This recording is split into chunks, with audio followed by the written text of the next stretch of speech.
you saw the issues they're struggling with, and in your mind, it seemed simple solutions.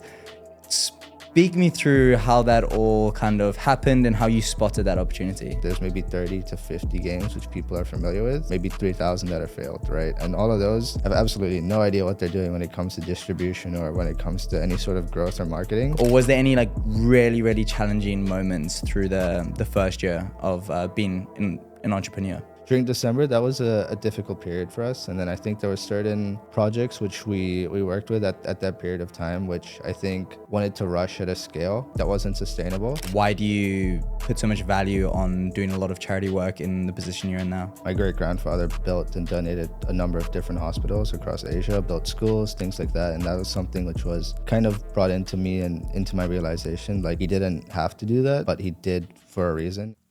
Welcome back to the Lock In or Log Off podcast, where I speak to entrepreneurs, content creators, and traders to understand how they spotted the opportunity and how they navigated their way to success. Today, I'm joined by Abhi. Thank you very much for coming on, man. No, it's a pleasure. Thank you for having me. Yeah, I'd like to kick these things off to tap into who were you before Web3 and who are you now, to kind of give people the context of one, how Web3 may have changed your life in some ways, but also how you've grown as a person. Yeah, I would say before Web3, I've done a number of different things. Started in gaming in 2015, specific focus as content creation, distribution, focus on mobile gaming on the title FIFA, maybe you're familiar. From there, transitioned into sustainable tech in about 2019. And that was kind of a big focus of mine and kind of where I saw the big breakthrough and opportunity. From there, I've done a lot of charity and kind of work around that side of things and helping to empower people. 2021 was when I got into the space full time, started a bit curious at the start of 2021. About April, May time was about full time in the space, doing something on a smaller scale, but similar to what I do now in terms of working with a number of different brands and IPs and helping them scale, come to market, grow, and expand. And then now, my life's changed a lot since the start of Web3, as you can probably imagine. I don't know if you can tell by my face, but I'm not a grandpa, but I'm not too young either. So yeah, just a lot that's gone on in my life so far, and definitely privileged and grateful to be in the position that I'm in thanks to Web3. Yeah, I think you've done, you're one of the most successful young people I know in the industry. And I think, this industry doesn't care about age. I think it's very much about results. And something that has stuck with me, I think, since the first time we spoke, you mentioned how you've tweeted about it. You mentioned how you spotted that a lot of companies were struggling with marketing, and you saw the issues they're struggling with. Yeah. And in your mind, it seemed simple solutions. Speak me through how that all kind of happened and how you spotted that opportunity. Yeah, so I'd say like this is the niche of crypto which I've been most interested in. One, which is crypto gaming, because of my background, from mobile gaming ever since 2015. And even earlier, to be honest, that's when I started publishing content and starting to understand like distribution, audience building, and conversions, I would say. And then for me, ever since 2021, this was kind of like the niche which I've always been engaged with. I'm not the best trader. I'm a pretty good copy trader, but I'm not a good trader. I can follow people's instructions when they tell me to do certain things, but I would say as a builder focused on that specific niche, I've seen the cycle time after time where projects are making the same mistakes. And in my head, it's like, I saw this company make this mistake. I saw that company make the same mistake. If you do, plan C, it's very easy to avoid that mistake. So I think for me specifically, kind of scaling that out from 2021 into 2022, where it kind of transitioned into more senior role, where similar responsibilities, similar sort of area which I was focusing on. But for me personally, it kind of made me understand like there's a really big knowledge gap specifically for teams which are coming in from Web 2 of what exactly it is to execute, and then more specifically teams which think they know what they're doing but actually have no idea on how under optimized that is specifically. So from there, we've been able to establish quite strong frameworks where we've kind of been able to dissect growth and distribution within Web3 and being able to kind of have almost like a playbook where we can use to analyze what is the current situation of this project, and for them to reach a specific goal or result which they have in mind, what levers they need to push to kind of get to that area. And from there, we've been able to kind of create a structure and work alongside a lot of the top teams pretty much since we began because we've been able to prove ourselves. I would say we're very results focused. We don't like to talk. A lot of people like to talk about us positively and negatively, which is to me a very good thing. Like as long as people are having conversation about us, that means we're doing the right things. Not everyone will be positive in their opinion, but that's life. And I love kind of, just reading positive and negative comments because they're like, I'm like, wow, if you think it's so easy, just do it yourself, right? Yeah. Like just really do it yourself and you'll try, but you won't be able to sustain something similar. So for me, that's kind of why I saw that initial niche and why I was interested in. And for me, distribution is broken within Web 2 and Web 3. And within Web 3, what you kind of see for the most part is like, for instance, just in the demographic of games, there's maybe 30 to 50 games which people are familiar with. There's over 300 which have failed, maybe 3,000 that have failed, right? And all of those have absolutely no idea what they're doing when it comes to distribution or when it comes to any sort of growth or marketing. The ones which are people are familiar now are definitely on the right track and have been able to kind of position themselves quite well. But looking at the side of all the teams which have failed, especially the ones which have been here for maybe even more than a cycle, I think that's where I kind of saw the opportunity at hand. And there's specific projects and teams in this space which I've always been curious about. If they did certain things, they can reach new levels. Yeah. And that's kind of where I think what excites me now in present day. I think that's kind of what's most interesting on how to take top teams, top builders, top founders, and being able to kind of amplify their vision at scale and at a pace which makes sense too. Yeah, I think there's you covered so much there in terms of one the issues that we see in the market, but you can really see how clearly you can see the solutions and also kind of help those projects kind of achieve new ambition. I think that's been the fundamental issue with crypto, right? I think there's a lot of everyone who's stuck around during the bear market has understood from a technological perspective, there's something there. There's something really cool there. But there's never been the apps that kind of have gone to the masses that have proven this at scale. Gaming is obviously one of the main consumer apps that people believe will be mass adopted, and where there's a lot of amazing teams building within the space, but a lot fail at that first hurdle of distribution, both from a digital asset perspective, and then now they're going to the stage of distribution to mass audiences, which I think we're seeing some success with over the grid, and we will continue to see success and failures, and it'll be interesting to see those navigated. But in terms of AP Collective specifically, on the business side of things, you've recently got into your 1 year milestone, which even for me, having kind of watched you guys from the kind of overworld side of things and kind of where that all kind of kicked off, it's been a crazy year for you guys. Was there ever a stage during that year that you thought this wasn't going to work? Or was there any like really, really challenging moments through the first year of being an entrepreneur?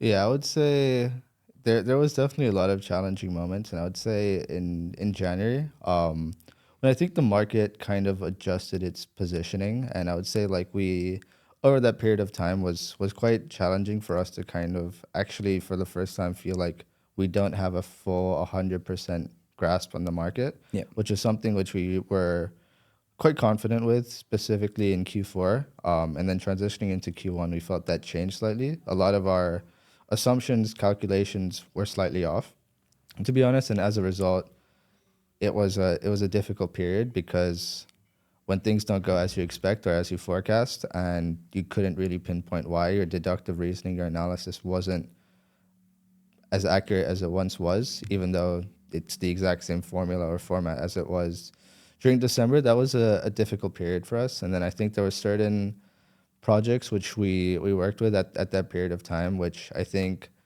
wanted to rush at a scale that wasn't sustainable. And the byproduct was the community holders, the audience were probably not too satisfied with the result. I think that's me putting it lightly as well in terms of, how things rolled out on that side of things. And for that was a very difficult period where I think we kind of maybe over marketed, we've over distributed, and kind of helped us position to get to where we were. But as a result, a team with the wrong intentions were able to deliver something, I guess, to some extent, which wasn't satisfactory for community.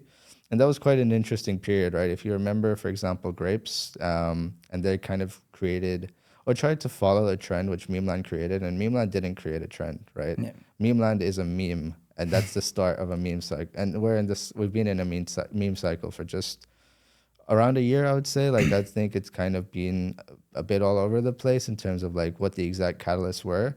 But I think any NFT project kind of thought that if you kind of looked at Memeland as a reference point, because I'd say before that there was no successful fungible token launch from a project which had an NFT for a very, very long period of time. It's Yeah. kind of, there was kind of an assumption is if you kind of correlate those two things, it just doesn't work, right? For Yeah. example, referencing at the time, ApeCoin wasn't performing to the heights it once was. Similarly, I think Dust and DGods, which was really big towards the end of last year, was also not performing to the scale that it once was as well. So I think from that side of things, a lot of teams wanted to use Memeland as a real reference point.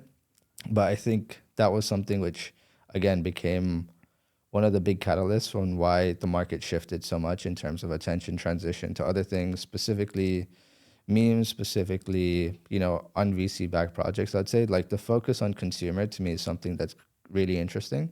And I have some pretty strong thoughts about that. So maybe we can dive into that a little bit later. But I think one of the biggest challenges is like, how do you deal with negative sentiment when you know it's something beyond your control and it's something which you tried to avoid maybe 20 different times on separate occasions, but there was nothing you can do about it. And then two, it's like there's a period of time where we felt that we had misunderstood the market in terms of like the market opportunity was slowly decreasing. And I think that's kind of, it's very clear that we were very aware of that and adapted ever since. Like if you compare it to Q4 of last year in terms of some of the bigger NFTs or gaming launches compared to now, like it's pretty much a steady decline, right, over that period of time.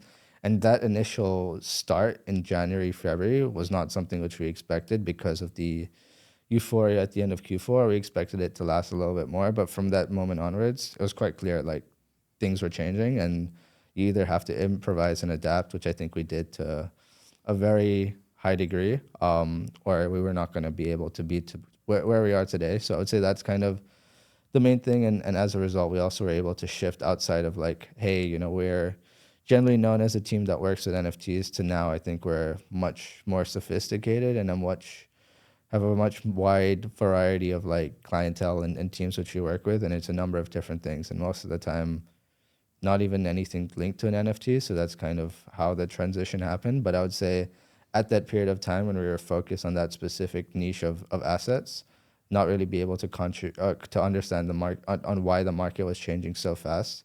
And then also going through things which were beyond our control, where I think some of the harder things, because that impacts, the team morale, that impacts the possible business opportunity and vision, which we did have, and thankfully being able to execute past that part. But I think at that specific time, it's like you don't really know what's going on. You feel like, what do I do? It's not as we expected. We thought the market would have been better for a longer period of time, but we had to adapt, and we think we did to the best that we could at that time. Yeah, I think especially being a marketing agency in Web3 is a difficult position to be in because you're kind of judged on your latest launch in many ways. And I mean, there's just so many variables that go into success of a launch, whether it's product based on the client that you're working with. A lot of it is market sentiment and where the market's at. And obviously we had a huge Q4 and beginning of Q1 in terms of the gaming cycle, and just in crypto, there was a lot of opportunity, as you mentioned.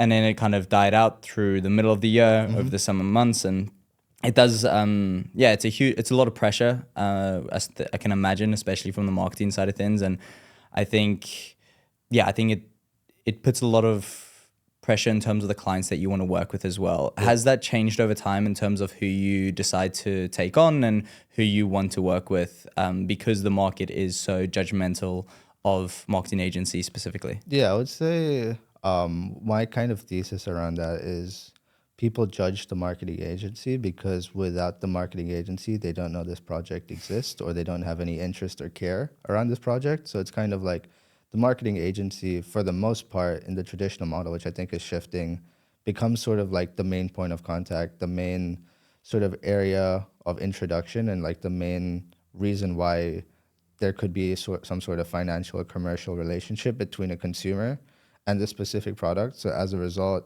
I'd say earlier in this year, marketing agencies are responsible for the project because that's what crypto Twitter or NFT Twitter or Web3 Twitter, kind of how you want to position it, feels, because that's why they're engaged or involved in a certain project, right? So I would say that's definitely shifted now. I think a lot more teams are forward facing, and I think that's definitely a framework which we try to instill with a lot of the projects which we do work with to kind of help understand and help amplify the brand voice of both the team's accounts and both the main accounts. And I'd say there's a lot of good brands which do that incredibly well. So I think that's something which is super positive. And I would say with that as well, a big focus on our kind of clientele is like, how do we scale two things, which is one, how do we help scale the business? And two, how do we scale the brand, right? Yeah. I think you referenced to us as like a marketing agency, but I'd also say like, we're a team which delivers a lot of good positivity. I think a lot of people would think that we have a really strong culture. Yeah. And those are other things which we kind of are deeply rooted within us. And I think personal growth within everyone in the team is something else that's super important. We don't want people to kind of be stuck at the level or skill set which they are now compared to 3 months from now, etc. And I think for us, that's kind of like how we view things. It's like, do they help us scale the business? Do they help us scale the brand? Is this a brand which we actually resonate and would talk about ourselves? For instance, like if it's a specific game, we will play at least 2 or 3 different tests if it's not publicly live. Yeah. If the game's not viewable or playable within 1 minute of searching on their Twitter, it's a huge, huge red flag for us. Like I don't want to look on like, I don't want to get in touch with the founder to get a link or to go through a deck, right? So I think for us, it's like viewing the quality of product. And I think now it's like, what is the actual roadmap and ability to execute on the roadmap? Because I think something which we've tried to to always do is work with top quality products, but I don't actually think that's enough because teams can always build and ship good products, but if they're not willing to commit to specific growth of the product or specific or kind of put themselves in a position where they can kind of undertake that growth, or their timelines are just super restrictive in terms of they want a certain level of urgency that just doesn't make sense, then it's something which we avoid because we kind of want to look at it from 2 different perspectives. And something you mentioned super earlier, right, was that you're always judged on your last launch, no matter how good you could have been 2 weeks ago or a month ago, right? And I think that's something which we do quite significantly. Like we're, I guess, super active, always shipping one thing after another. And we're always very aware that we're only as good as our last performance. And your last performance also sets your expectations, right? If you have a really good performance on a certain campaign or a certain activity, that just sets the bar extremely high, and then you have certain expectations to manage. And with that, that's just a completely different ballpark, which shouldn't even be in like the nature of what it is that we do, right? Like we're helping to companies reach their goals, we're helping to provide opportunities to consumers and helping to empower our teams through personal growth, but there's also certain expectations that we have to achieve to kind of be able to maintain that sort of positioning and know-how which we have, which is fair or unfair. It's the market, it's what we have to deal with. Yeah. And that's something which we're very aware of. Yeah, I think it is interesting. I mean, it's very different to what we see in the Web 2 world in many marketing perspectives, because in the Web 2 world, obviously they are kind of judged on the latest launch, but a lot of the time if the consumers then don't like the product, it is on the team and it's not directly on the marketing agency, whereas I feel like the marketing agency can still get tarnished in that case. And that's why I think it's so important to be specific with who you work with. But something you touched on a lot there, and I saw actually one of your tweets from a while ago, and it was saying that leadership is not about control, but empowerment. And it's obviously in your slogan for the agency and everything like that. Can you expand on that? And in particularly in an industry where I guess there can be a lack of trust a lot of the time. To empower people in an industry that I'm sure a lot of the people in your team make a lot of big decisions if they're empowered, how important is having a lot of trust in them? Yeah, I would say, I guess to like take it a step back, like our motto is build, empower, inspire. We wanted to build something which a lot of people thought was unrealistic or not possible in terms of like to solve a big challenge which we feel exists, which is a distribution one. Yeah.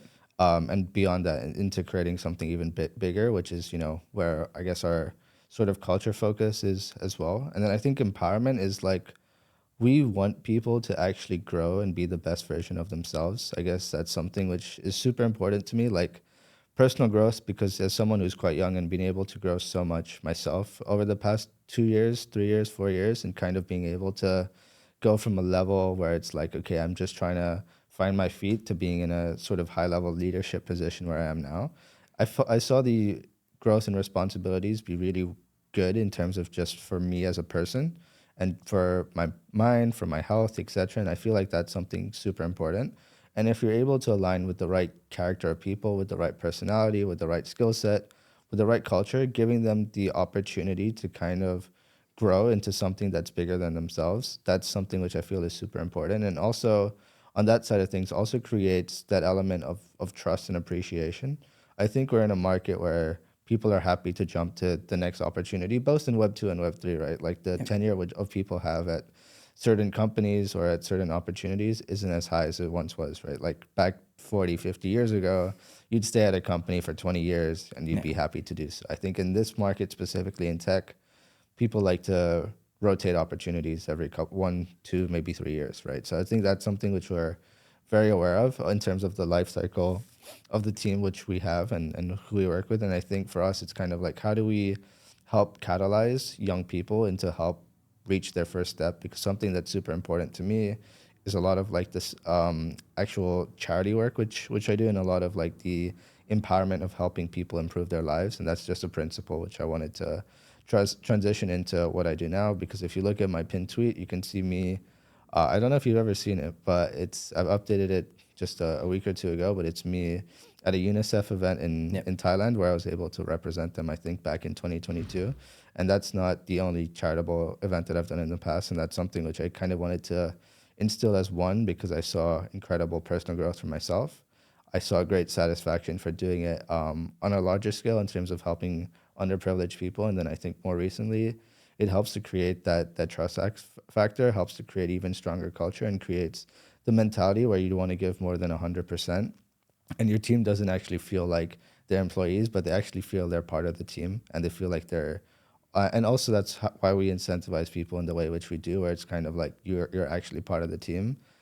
The success of APC is reflected back into the team as well. And that's, I think, something which is why we have extremely high loyalty and extremely strong culture with everything that it is. I think a lot of people on our team would speak very positively about their experience. And that's why I think empowerment is super important to us. Yeah, I mean, there's so much I want to dive into back off the back of that response. I think from the external view, I think ABC definitely gives off a family vibe. All I ever see is positivity coming out of the people that work there, and it just seems that everyone who is there does seem really happy. And I think that culture is can be rare in this space. I For don't sure. think it's necessarily common to find companies that want success for everyone in their kind of company as much as you do for APC. So I think it's amazing, and it from by the sounds of it, it kind of sparked from a lot of your charity work. I would love to hear more about how did that begin and any bit of information you're happy to share in terms of yeah, why do you put so much value on doing a lot of charity work in the position you're in now? Yeah, I would say it's just kind of something that's always been instilled to myself and my family. So, for example, my great grandfather built and donated a number of different hospitals across Asia, built schools, things like that. And that was something which was kind of brought into me and into my realization. Like, he didn't have to do that, but he did for a reason. And for me to kind of start at an early age in terms of just start at a really small scale, just helping as an individual, I kind of saw the value and why, and helped me kind of try to break down and understand why he did what he did. And then from there, it's kind of like if you're able to make a difference, being able to be in a position to give and focus on other people rather than yourself is, I think, where you can really experience through happiness and fulfillment. And I think that's something that's always been important to me in terms of like how do I make other people's lives better and how do I make other people happier, and it's kind of reflected in what it is that we do now. Like how do we positively change people's lives for the better, hopefully, at least in in their opinion, how do we upskill them? I think that's something that's super important alongside like the empowerment, not only from what we do with APC, but just in general, because you can always give resources, you can always give money to certain people, but if you can help rewire the way that they think, are able to give them skills which I think are transferable, and that was always the most important thing for me when I got started. Is like, I don't know what it is that I wanted to do, but all I wanted to do was continuing to upskill and build transferable skills, because I think now you build a very diverse skill set, and that allows you to kind of scale even further and do a number of different things. And that was something which I saw that really benefited me in my career. And that's something which I wanted to kind of bring on to other people, is once you build transferable skills, whether you're a person that I meet for the first time just in a country, if you're someone that I meet in Web3, if you're someone who I work with very closely, if I'm able to positively rewire the way that you think to show that the possibilities are there, there's certain levels of upskilling you can do to kind of take you from a person who thinks they're only capable of A, B, and C to something much more. And then also to help with the level of urgency and efficiency where it's really important to you, you care, and you kind of want to do it at a way that's super effective and high value. Then I think that's the most important thing, because for me, it's like, how do you maximize the time which you have? Because that's the only limited resource that exists. So if there's a way to do that which makes sense, that's kind of something which I will always push for. And I think from specifically on like the charity side, it feels good to help other people and kind of know that you're making a difference to someone's life, especially when you know that they're a person who may be struggling for reasons outside of their control. They're kind of trapped in the situation that they're in. And if me or whoever it is can impact their lives positively, then we'll be internally grateful to kind of have that effect on someone, and just hope that they're able to pass it forward one day. Yeah, I think that's amazing that you started at such a young age and also had the perspective to understand the value for other people when doing charity work. But similarly, you touched a lot on Web3 there and the opportunity there. In terms of perspective has been something that I think over the last 3 years has had a huge impact on my life, is just understanding, one, if you reframe a perspective, how much it can change your life and how much it can change the way you approach life, whether it's becoming a happier person, whether it's becoming spotting opportunities, everything like that.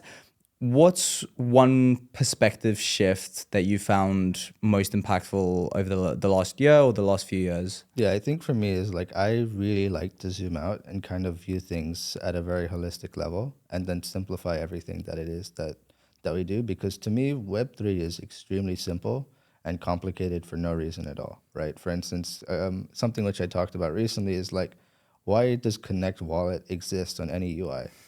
Just change it to sign in.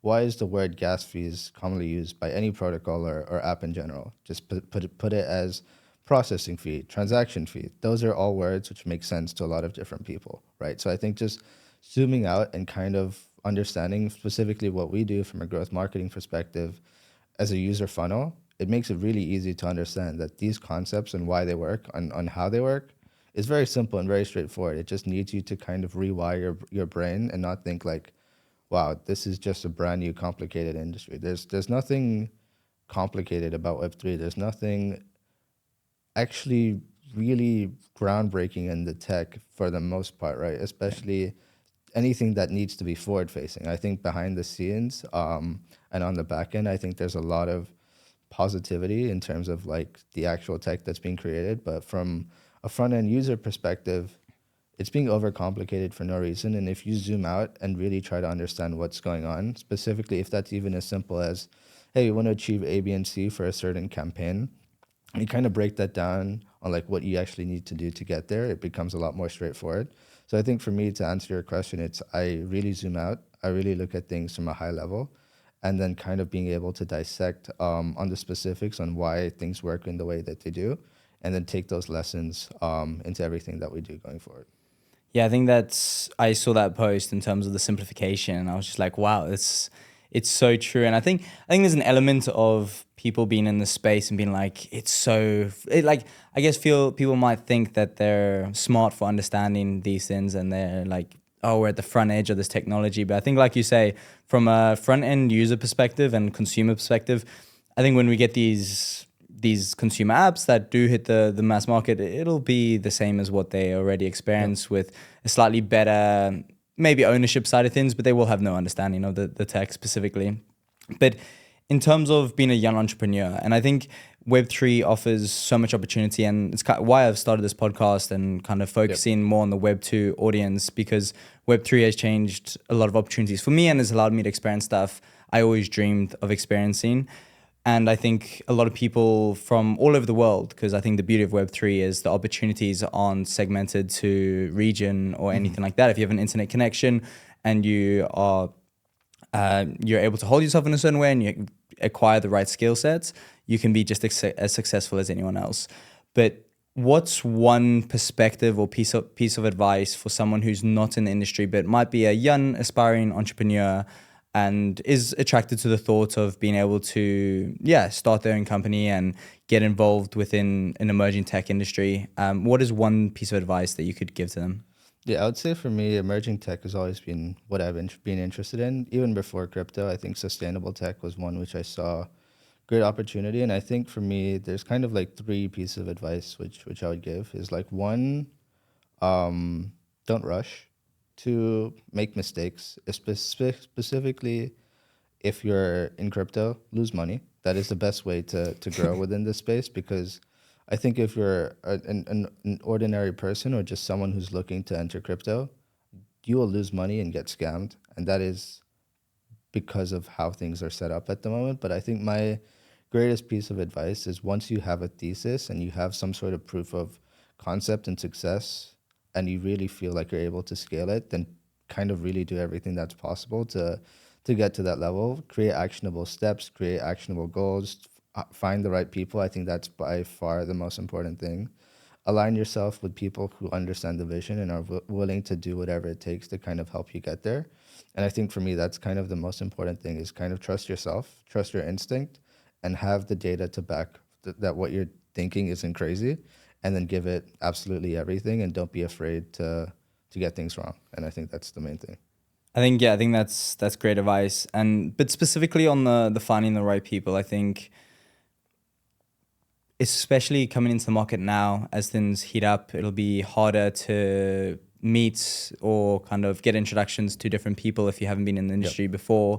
And a lot of people, younger entrepreneurs, tend to be surrounded by friend groups that aren't aligned with the same mindset in terms of work ethic and everything like that. So what are some tips in terms of finding the right people to work with? And if they are struggling in that moment, how could they find people that are more aligned with what they want to do? But also, is there a world where they should just go on that kind of solo journey until they find the right people to work with? Yeah, I would say don't be afraid to isolate yourself from your people who you think your friends now may not be your friend in a year, may not be your friend in 5 years, may not be your friend in 10 years. And they can also just be an important person to you in your moment of your life at that specific time. And I think that's something to kind of consider when it comes to creating or looking at it from the perspective of an entrepreneur. Mindset is the most important thing. You want to kind of have someone who's putting in the same amount of value and effort it is that you do. Otherwise, it's just not going to be something which makes sense. And I think for me specifically, like what's the most important thing is not being afraid to give up. And if you're looking for the right people, build in public, I think is the best thing you can do, and kind of start to have that sort of just proof of concept, proof of success, any sort of validation to help open the door where you can start conversation with certain people. And I think that's kind of like what I would also recommend is kind of create different scenarios of like, this first step is like, this is a type of person, and kind of reference those people in terms of like where I want to get to. That second step is this type of person, and here's where I want to get to and why. And then the third step is like, hey, I want to reach this level, et cetera, et cetera. And then kind of being able to kind of categorize by people who are also building in public in terms of like, this is the entry level of what I want to do to kind of replicate. These are the people I want to get in touch with. These are the circles which make sense to me. And the only way you can get there is through experience and making mistakes. And I think building in public is the best way to do that. Even if you do a terrible job building in public, you should be able to connect with other people. And I think that's something which I think is the most important thing, is don't be afraid to go above and beyond and start to build those relationships. Every relationship starts cold, and you have to make them warmer, right? Even if it's as simple as like, in crypto is, replying to someone's tweet. It goes a long way if you're consistently replying to someone's tweet and then they send you a DM rather than like, hey, I've never heard of you. You don't have any sort of credibility. You'll just never get a response. So I'd say it's more just categorizing what it is you want to achieve. What does the persona look like? And then slowly building up and helping to scale to that level. And if you have references of like, this is the exact long term where I want to reach, and then with that, you kind of see more people who are kind of people who can be on a similar level of the journey to you. I think that's a really good way to do it. And I think even now, a lot of people are entering the space and are growing at a very rapid rate. And I think even from like an entrepreneurial aspect, it's very similar, right? Like friend groups, circles, relationships are all the exact same thing. Like nothing changes, just crypto is more internet focused, whereas others may be more IRL focused or more networking focused at events or whatever it may be. And I think just being able to categorize where it is you want to go, create something that's measurable and actionable steps to actually get there, I think is the best way to actually do that. Yeah, I think something a lot of people don't realize on the outside about Web3, or that I found around Web3, is everyone sees Web3 or crypto as a get rich quick scheme. Meme coins are the front label for what we see at the moment. But for people who love business and are aspiring entrepreneurs, I think it's an amazing industry. I came into it, and it's the reason I stayed during the bear market. It's incredible that you can be 2 or 3 people away from some of the biggest CEOs in the space. And everyone's very willing to help if you come with the right attitude and you hold yourself in the right way and you have good morals and you just go about things in a very ethical way. For sure. You can fast track that and you can make great connections and meet people you never thought you'd be even possible kind of pre Web3. So I think anyone who's interested in tech and interested in Web3, I think it's an amazing industry to be able to learn from a startup environment and learn from amazing thinkers. As much as there are negative ones, you'll kind of get your feel for it as time comes. But in terms of going down the route of building out that initial friendship group and building out your initial company, how do you then go down the route of scaling that in an industry like Web3? I'd say the most important thing comes down to trust and delegation. You need to be able to have the right systems in place to be able to do what it is that you want to do at scale, right? Scale is only possible where you're able to disappear from the picture as a founder or as the person that's kind of forward-facing leadership position, and it still is able to execute at a similar or high level. And I think that's the most important thing, right? Like, how do you churn out whatever it is that you're doing over and over again to the point where you can take yourself out of the picture? It's not something that you're going to be able to do anytime soon. But I think that's kind of like the end goal, right? Like, how do you create something where you don't have to be involved, but your ideas, your system, and I think that's the most important thing. And that was always something which I kind of documented whenever I kind of foresaw myself as a future entrepreneur, which is like, how do you create a system that's self-governing, self-operating, where you just need to make certain decisions, but don't have to be involved every single day? Once you kind of reach to that point, that's where you can kind of have a successful, sustainable business, and you're actually able to work on the business rather than inside the business, right? So that's, I think, some of the main things from my side. And how do you get there is, one, you need to create a framework which works, and the only way that you do that is being extremely messy at the start, right? You need to be able to kind of be all over the pace, put in that 14, 16 hours a day, do everything until you understand what it is that you're good at and what it is that you're able to delegate. Once you're able to delegate those first few things and you see people contributing to the system, you're able to refine that even more. And I think for me, the most important thing is creating a system. The people who are there on your journey may not be required for every sort of iteration of the system which you're creating. And I think that's kind of the most important thing, is you want to kind of look at this as a flow, and like, how do you create a flow that's sustainable, that works without you actually being in the picture, right? So that's kind of where my head goes. And my best piece of advice is once you find something that works both commercially and is something that makes you feel good and excites you every single morning.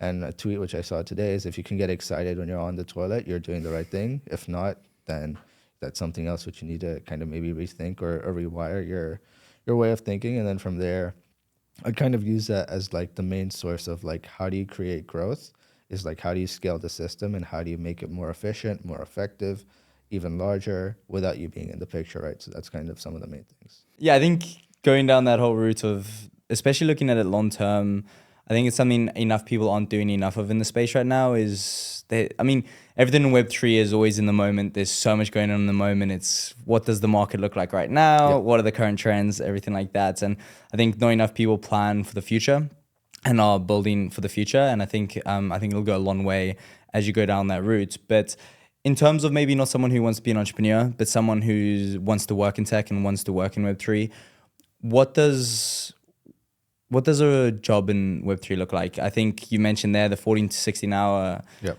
hour days. I think that tends to be a norm in this space because it is just never sleeping. But there's also beauties of, I mean, you've traveled, I think, 10 plus countries this year. If you had to paint a picture about what it's like to work in Web3, how would you describe it? Yeah, I would say for me, my best piece of advice, I know this is slightly different to your question, is you just want to be able to do one thing properly. If you want to build in Web3, that's the main thing I would recommend. Don't chase everything. Focus on what it is you want to do. If it's to have the best alpha group, if it's to be the best builder, if it's to be, if that's the case, what is a specific niche or service or skill set that you have that you're able to leverage even further? And then I would say from that specifically, how are you able to scale that into something bigger? So I'd say that would be kind of my main piece of advice, which is how do you do one thing properly, and then how are you able to scale that? And then for me, your work life balance is not something which exists if you really want to make it in Web3. And the reason for that is because you're fast tracking 3 5 years of growth in maybe a year or maybe more, right? And that's kind of like the main thing where it's like you're doing and going above and beyond, putting in that effort, which allows you to kind of experience um, the higher highs and the lower lows of which exist in emerging tech, right? Because you're going above and beyond and you're outworking your competitors, right? That's the main thing when it comes to Web3, and why most people are happily able to put 14 hours a day, work Monday to Sunday, because they see the potential upside. And to them, they think that's something that could be worth it. And that's just not something which happens in the traditional world anymore, right? Like people are happy, they're content, they want to have work life balance, which is, of course, super, super important. But if you want to get to where you want to get to, you're not going to get that by having work life balance just when you're starting out, right? You can build that over time, but you also have to earn it, right? If you're just starting, you need to really go into the trenches, specialize on one thing, and really be able to scale your skill set in a way where you have a competitive edge over whoever it may be, and then really double down on specific things. And I think the beauty of crypto is there's so many things which you can specialize on. If you're a dev, there's hundreds of different opportunities which you can focus on. If you're a trader, similarly, if you're a builder, okay, what is a vertical which you want to choose? And you're more, maybe BD, marketing, community focus, or whatever it may be.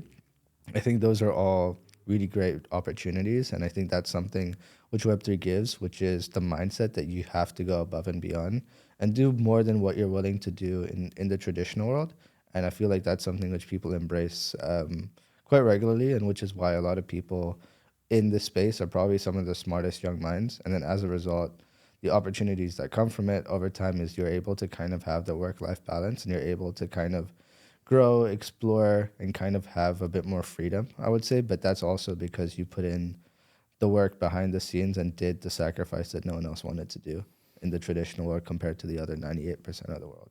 Yeah, I think, I initially worked in the traditional world in marketing, and although I loved my time there and the great experience was great, the opportunity to effort in Web3 is just so outsized, especially at this moment in time. I think that'll change over time as any kind of emerging technology and that more competition comes in, more talent comes in. Yep. That will change completely. But as of right now, there is without a doubt a huge upside to the amount of effort you can put in. But that being said, it is a very unique industry with so many niches and so many small variables that just you cannot understand unless you spend enough time in the market. And it completely comes down to that whole, you've got to spend them 14 to 16 hour days, and you have to into all these different communities, and you have to speak to all these different people, and it is a thing of time, and you can't speed run it too much. But at the same time, if you're curious, I think curiosity is something Shiv actually touched on a lot when I spoke with him. And if you have a curious mind and you manage to come in and you manage to network well and kind of go down the different rabbit holes, The upside is kind of exponential in this industry, especially for now. So I think anyone who's curious and enjoys technology and everything like that is definitely worth checking out. But that being said, it's not an industry for everyone. I think it's a huge caveat of, although there's a lot of money, it takes such a unique personality, I think, especially in where it is right now, because it's high risk, it's very intense.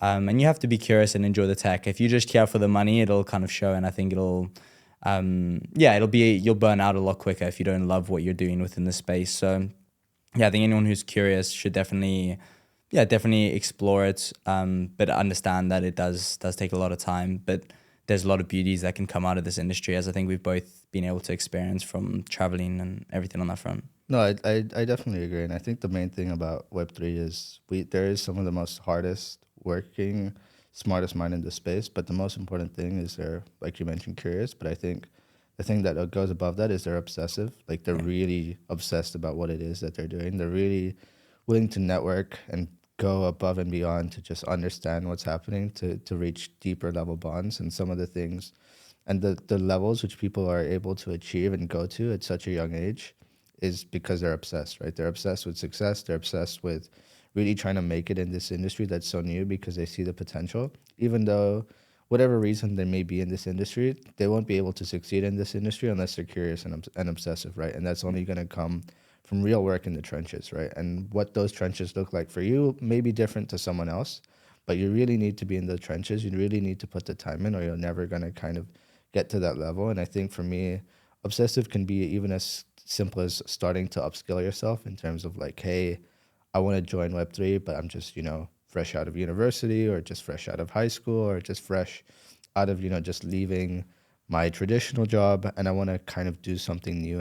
And that can be, okay, I want to obsess so that I can have my first opportunity in this space. Or I want to make my first dollar online, or I want to make my first sort of life-changing moment where it kind of like, okay, this is what I want to have, this is what I want to achieve. And that's only possible, and if you're curious and obsessed with what it is that you're doing. And I think that's a skill set and trait that a lot of people in crypto do have, especially the people who are, I guess, maybe under the age of 30, that they're really obsessed and they're really willing to do whatever it takes to kind of get to where they want to be, because they know that time is finite. The opportunity at hand is finite as well, right? Like, crypto will be adopted. I think that's something what everyone in the space believes in. Like, the upside is too high. The tech and understanding and the delivery of the products probably not where it needs to be yet. But I think everyone has a general consensus that that will not be the case forever, which is why there's a sense of urgency across a lot of different people, which also can lead to negativity when it comes to the negative ethical part, the greed aspect, I would say. But on the other hand, I would say the urgency and the obsessiveness is why a lot of people are actually in the space, and why a lot of people are able to go quite far, even if their journey may not be super long.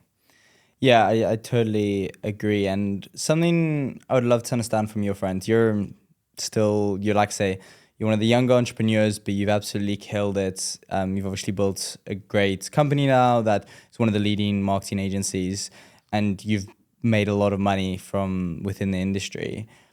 What motivates you? Because I see a lot of people in the industry make that money, and they may have made that money maybe earlier in the year, and complacency sets in. I don't see much complacency sets in with you. So yeah, what motivates you Yeah, to I keep would going? say there's three, I guess, North Stars for AP Collective that we had ever since the start. None of them are monetary.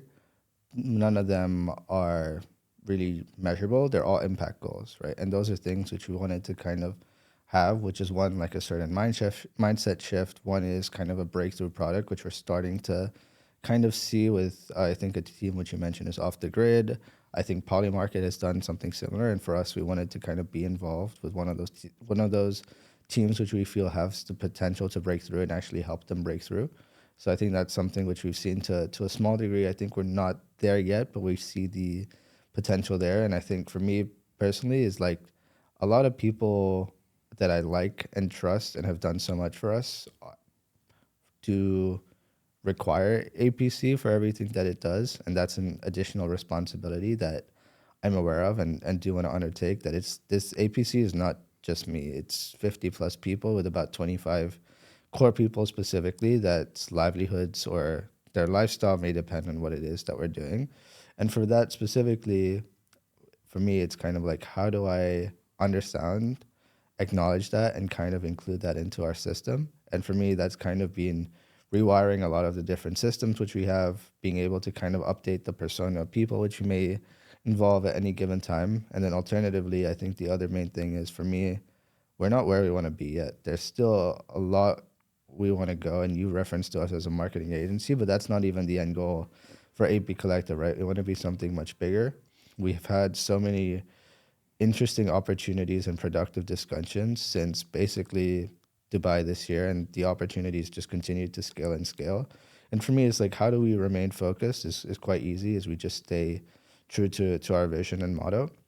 How do we grow and succeed? Well, I can't be complacent if my goal is to kind of continue to scale the business and continue to scale the brand, where I'm in an industry that I'm only as good as my last launch, right? That kind of trifecta makes it impossible for me to be complacent, because once I'm complacent, there's so many people who want me to fail. There's so many people who wish they could kind of nuke me, send me to zero tomorrow, right? And that's not something which I want to happen. So that's kind of the main thing, right? Like, how can I be complacent when so many people want to shoot me in the foot? So many people want to pull me down. So many people depend on me that I want to kind of do whatever it takes to kind of get to closer to the North Stars, which we have. How do you deal with the stress? I don't believe in stress. Interesting. Elaborate. So the reason why I don't believe in stress is because you can only control what's in the present, and stress will only hinder your performance, both in the short term and long term, right? So what you should do, and something which I've been doing a lot, is like, how do I clear my mind? What is the best way to clear my mind?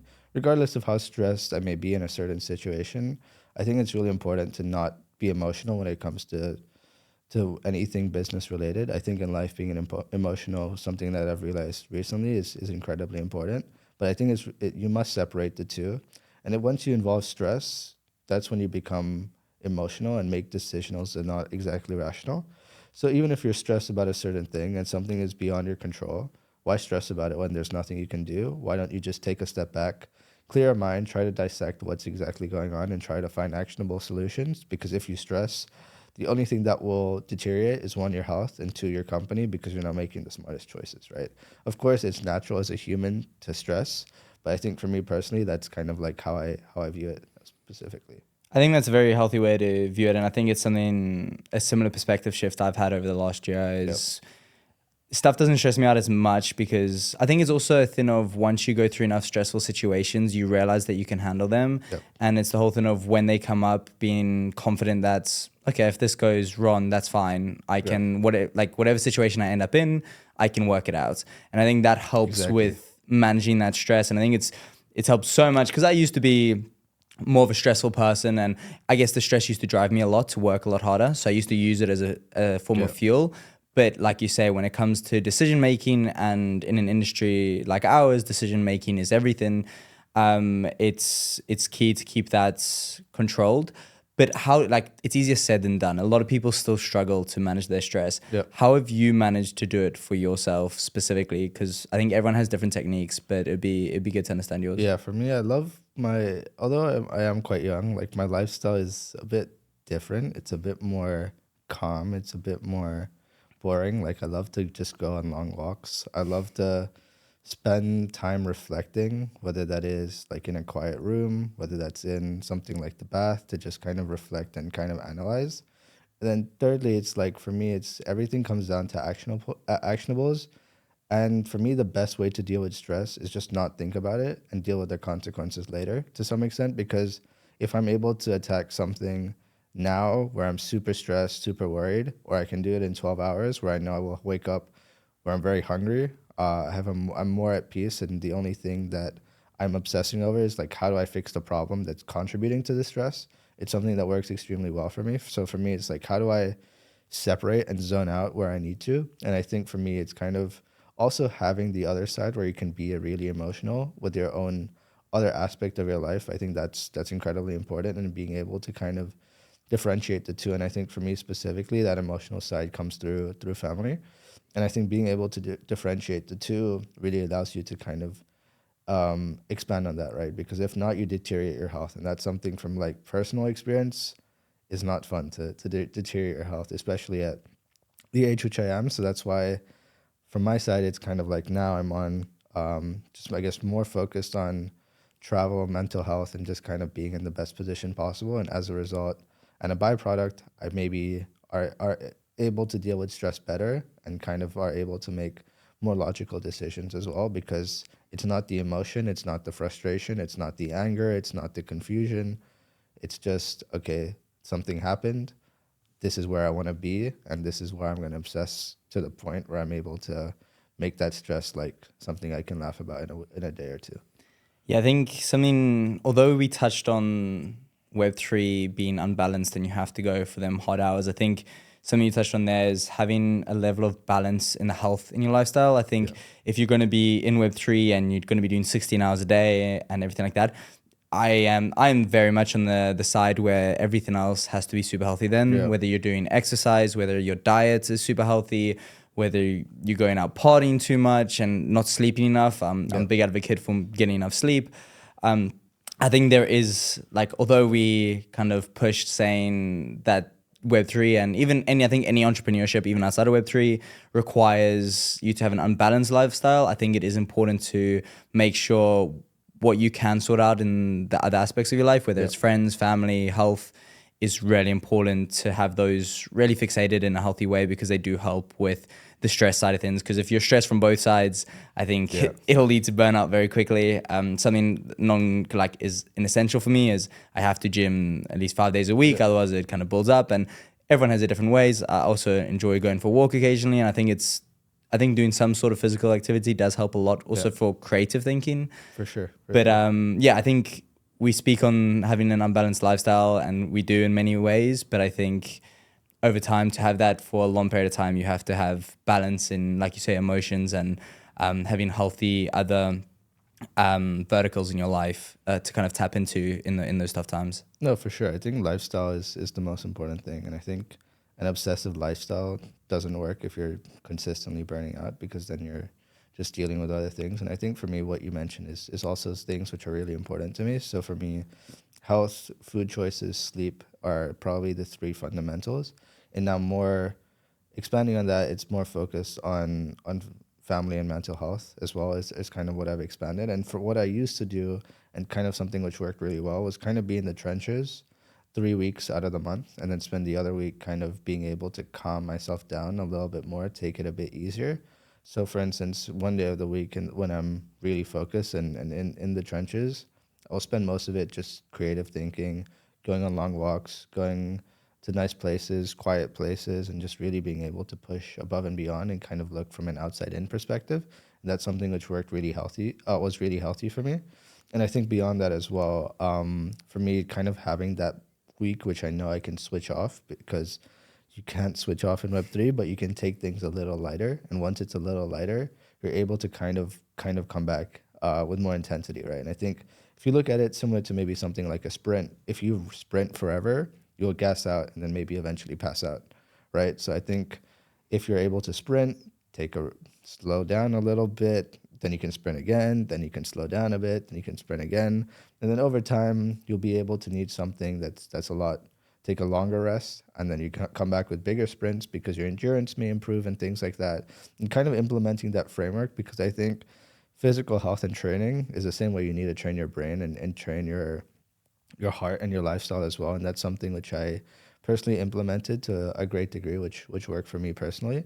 And I think on the other side, for me, once things got super busy earlier in the year, that's when that part was compromised, when I was just traveling to event after event, trying to balance both with a heavy lifestyle, because going to events and everything which comes as a byproduct to event, you've been to a number of different events yourself, you know, kind of how crazy, hectic, how little sleep you may get on some specific days, that you really aren't able to switch off, and it becomes even more taxing and damaging, which is why for me specifically, that's kind of been something which I'm focusing on a lot more, and just zooming out and kind of taking that and just prioritizing balance over anything else. Because once you're in the trenches, you will burn out.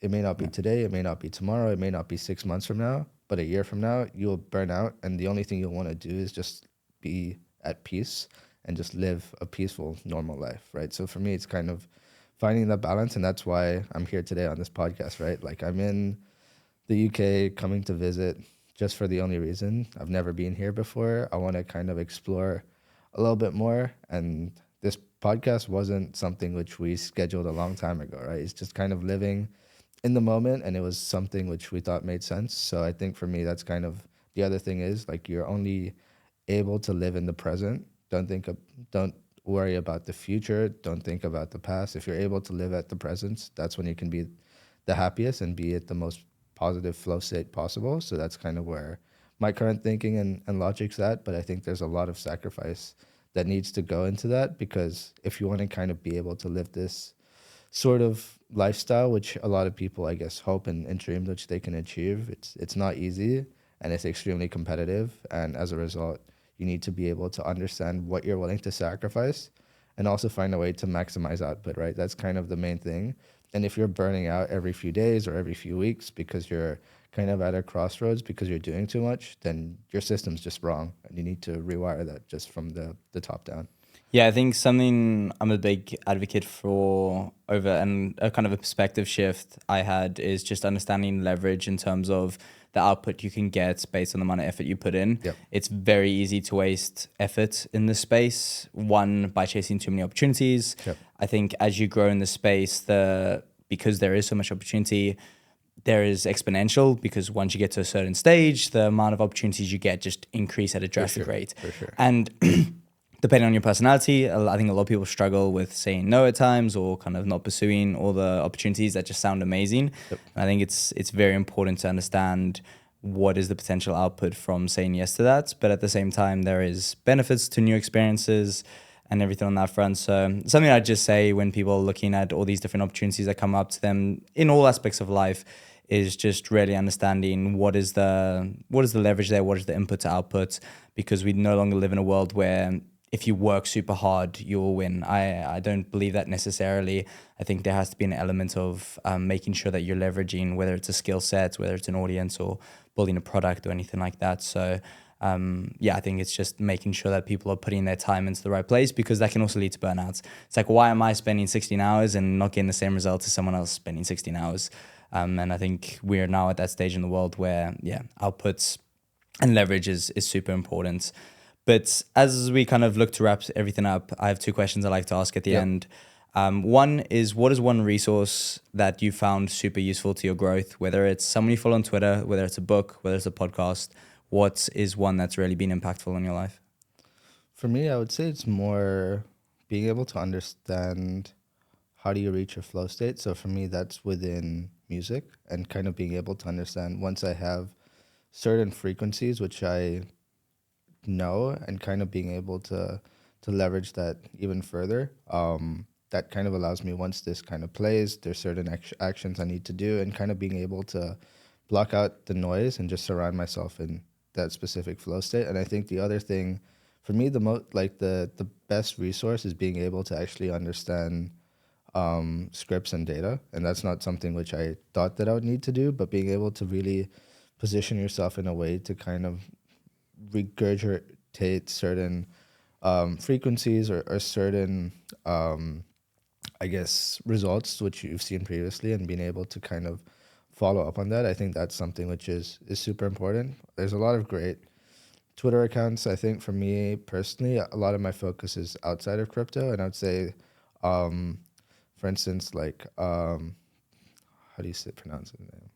Like Naval Ravikant. Yeah, Naval Ravikant, I would say, is like one which I was specifically intrigued by. There's a couple more, but I would say for me, it's like I really digest what I read. I love to read books, or I used to love to read books. Now I'm kind of more focused on like living in the present rather than kind of reading books and kind of thinking, because I think it's been healthy for me recently to try switch my brain off. But I think reading is definitely something I want to do a lot more of in the foreseeable future.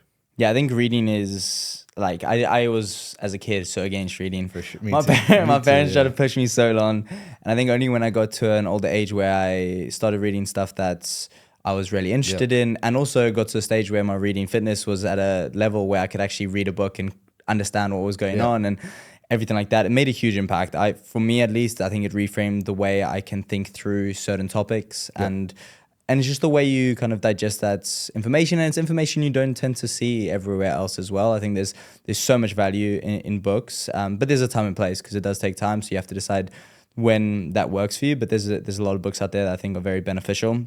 I think Naval Ravikant has been a huge inspiration of mine for a very long time, and actually was the previous guest's response as well, which is super interesting because I think he does have obviously a huge input into the whole tech industry. He's obviously very successful, but it's very interesting to hear.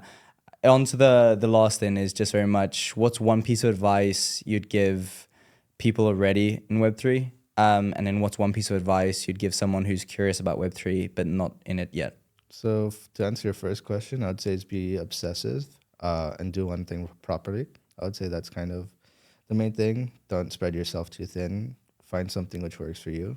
Maybe scale on that later, but just focus on one niche, obsess over it, have a competitive edge, and be the best at that. And your second question for someone that's new to Web3, don't be afraid to make mistakes. Completely understand that you need to network with the right people, because otherwise you're just going to go down the wrong rabbit hole, because everything in life comes down to influences. And if you're around the right people, right? So I think once you're able to kind of find your circle of friends, or being able to kind of build in public and kind of establish like, this is the type of community, or this is a type of protocol, or this is a niche which I think makes sense to you, because if it's not something you understand and you're not passionate about, it won't work. So that's kind of the main thing. How do you find the right people? How do you find the niche which interests you? And how do you find something which you can be passionate about, and try to connect those dots together? And then from there, use that as the main step which you take. Yeah, no, I couldn't agree more. But yeah, thank you very much for coming on. And for anyone who'd like to follow your journey as you kind of continue to build APC and go on to do many great things, where's the best place to keep up? I think you can follow my Twitter. You can also follow my LinkedIn, because that's something which I'm going to look to push a lot more. Hopefully by the time this podcast goes live, that's something, a channel which I'm more active on. Starting to be a bit more creative with my content as well, trying to do maybe sound bites from certain clips. You referenced my tweets a few times, so maybe you think they're quite good. Maybe other people do as well. So I would say Twitter is always a great place to be. And if anyone's ever interested about getting in touch, then obviously Discord or Telegram is also a great place to be. And also be sure to join the AP Collective Discord, because hopefully with time, it could also be, if you're new to the space, one of your first touch points to really grow and find some of the people in the community which may have some positive impacts on yourself as well. Yeah, I think the APC kind of team would be a great place for a lot of people to at least start networking and speaking to. But in terms of the Twitter handle, what is the Twitter handle for them to follow? 0xabhip, which is essentially my name. So yeah. Amazing. Well, yeah, thank you very much for coming on. It's been incredibly insightful, and wishing you all the best on what you're building at APC. I'm very excited to see what the future holds for you. Appreciate you, and I flew down here just for you. So this is just a reminder. So yeah. Thank you very much. Thank you.